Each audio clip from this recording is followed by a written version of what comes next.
Going to hear from the opposition leaders shortly in terms of their front bench to announce the coalition front bench. What can we expect? Let's bring in political editor Andrew Clennell. Andrew, what's your mail? Well, my mail is that Ted O'Brien will be Shadow Treasurer, Angus Taylor Shadow Defence Minister, sources are telling me, in this reshuffle, and that Sarah Henderson is to be dropped from Shadow Cabinet. Sarah Henderson, she's spoken out in recent days. I guess she was an Angus Taylor supporter about the fact she had an education policy and Peter Dutton didn't even release it. And I'm hearing also Tim Wilson potentially for IR.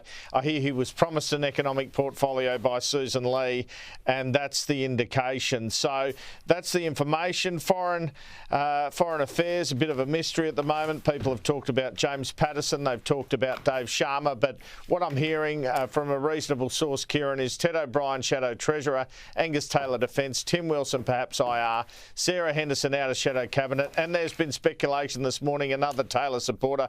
Indeed, at one point, his deputy running candidate, Jacinta Price, could find herself in the outer Shadow Ministry where, if she'd stayed with the Nationals, she'd be in the Shadow Cabinet. That announcement, I guess, probably in about an hour's time, we're expecting, Kieran.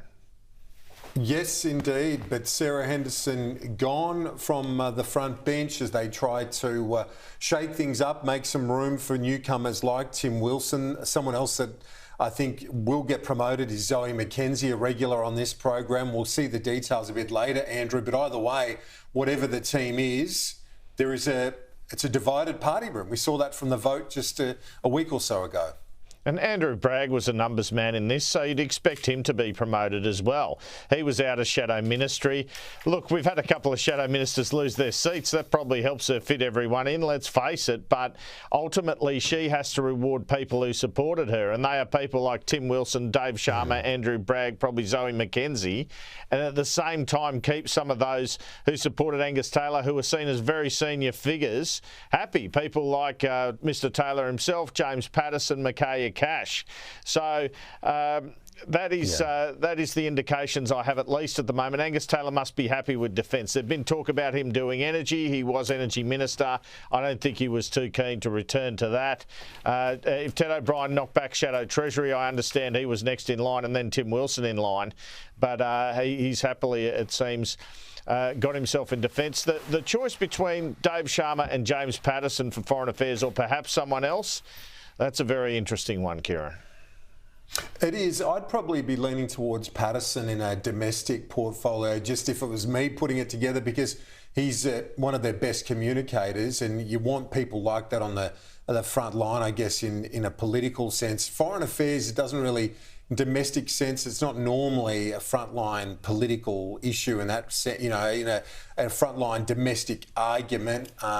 But when it comes to the one that I'm most interested in is Andrew Hastie. I've thought for a while he's got huge capacity and huge potential, but he needs to broaden his scope outside of defence, Andrew. Well, we know he's asked for something outside of defence, but the speculation in the papers this morning was perhaps resources. That's WA based, but I don't know how many goals you get to kick there, really. Particularly when Labor looks set to tick off on that Northwest Shelf project, for example, or some other economic portfolio. I guess you could give him social security or something like that.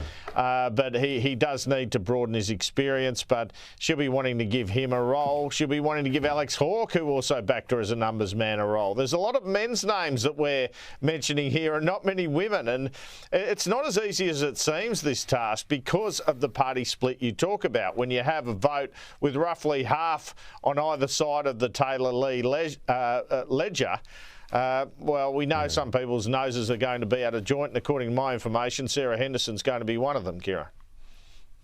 Yeah, indeed. It's a good mail. Thanks, Sandra. And I guess if you're not going to get her vote anytime anyway, it doesn't really make the decision that hard. Ruben Spargo's with me live in the studio. Ruben, what are we expecting? I think at least in the next couple of hours, this announcement to be confirmed. Yeah, Kieran, we're keeping an eye on this announcement, which we're expecting anytime soon. The National Party Room met early this morning, which paved the way for this new coalition agreement. On Friday, the Liberal Party Room met, where they agreed in principle to 4 key policy demands from the Nationals. It centred on nuclear, supermarket divestiture powers, the $20 billion Regional Future Fund, and reforming telecommunications coverage in the bush. So the question is, who will form this new shadow cabinet? As Andrew Clennell revealed, he's expecting Ted O'Brien to be the new shadow treasurer, Angus Taylor the shadow defence minister.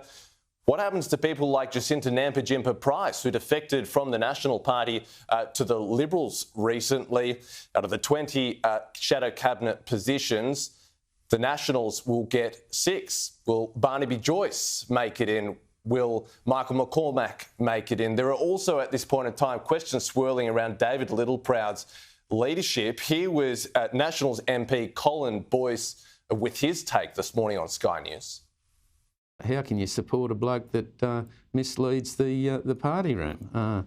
I'm calling him out. I can't do it. It is messy, and this is all based on pure lack of communication, and the chosen ones that think that they're able to dictate to everybody, and everybody else is just expected to toe the line. That's the basis of it all. Matt Canavan is supporting his leader. Interestingly, the senator went for that position. David's doing a great job, so no, I won't support other people. I think our current leader's done a really good job, but it's obviously going to be challenging times for the Nationals Party, and no way in hell I'm going to let Liberal MPs decide the leadership of the Nationals Party. That's the matter for us. Kieran, we're expecting this shadow ministry announcement from Susan Lee anytime soon. Ruben, thank you.